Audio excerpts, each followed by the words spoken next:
बस গেছে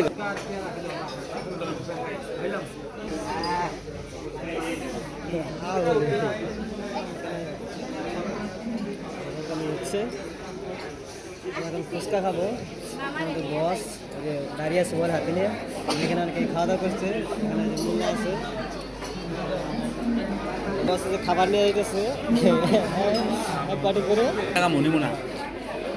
অবস্থা লাগবে না নিয়ে যায় ভিডিও শুরু করেন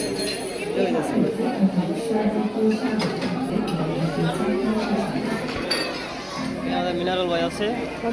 খেলা করতেছেন খাওয়া দাওয়ার পরে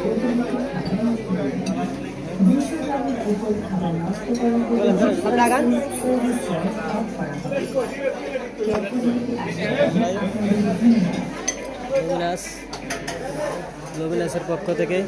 রাজকের প্রত্যেক আয়োজিত এগুলো খাবেন নাকি ভাই ভাই আমাদের লাঞ্চটা হবে একটা থেকে শুরু হবে এবং দুপুর 4টায় শেষ হবে। বারবার খাবার নেই, খাবার নষ্ট করবেন না।